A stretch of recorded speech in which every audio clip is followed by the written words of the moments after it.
Okay, you will not believe the numbers coming out about Michael Saylor and MicroStrategy. It's staggering.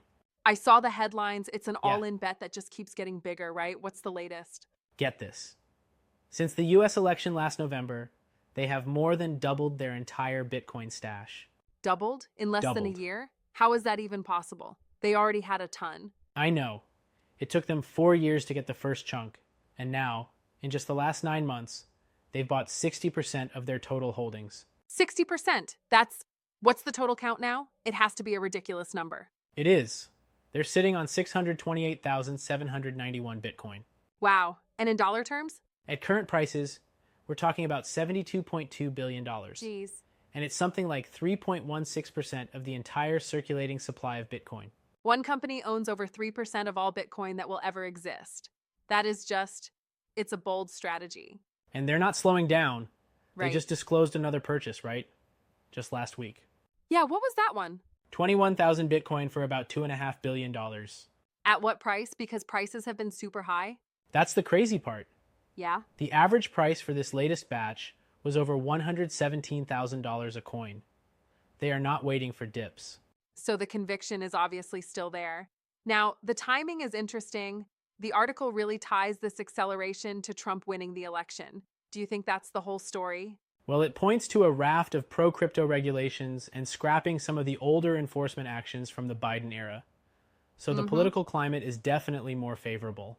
Right, but I have to push back on that a little. I mean, Saylor was buying Bitcoin hand over fist long before Trump was even on the ballot again. True. It feels like this is his strategy, and the favorable political wins are just, a tailwind, not the entire reason for the journey.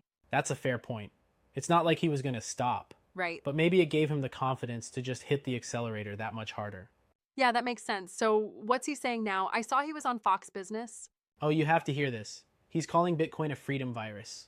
A freedom virus. That's very on brand for him. He also said, we think of it as a swarm creature.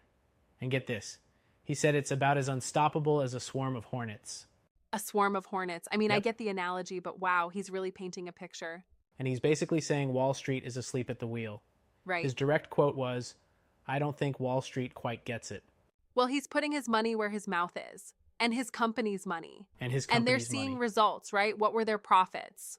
A record $10 billion in profit in the second quarter. And he claims they're the fourth most profitable finance company in the US right now. 10 billion. Okay, so the swarm of hornets is working for him. It seems so. And his long-term view is even wilder. He compared companies adopting the Bitcoin standard to it's like when companies first decided to use electricity or the internet. So, not just a financial asset, but a fundamental technological shift that's inevitable. Exactly. He said it's going to become the rule over time. Wow. So in his mind, every other company is just behind the curve. He's basically saying, you'll all get here eventually. Yeah, pretty much. And it's not just about holding it either. Right. He mentioned something about using credit instruments.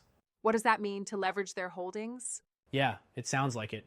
Through their Bitcoin yield offering, he says the aim is to provide twice the returns of holding Bitcoin alone. So they're not just a passive vault. They're an active fund manager using their massive stack to generate even more yield. Exactly. It's a multi-layered strategy. First, acquire an unprecedented amount of the asset. Yep. Second, leverage that asset to outperform the asset itself. It's aggressive, it's bold, and so far it seems to be paying off massively. I just can't get over that number. Over 3% of the entire supply. I know. It completely changes the game. When one public company has that much control and that much conviction, you have to pay attention. He's betting the entire company on this freedom virus.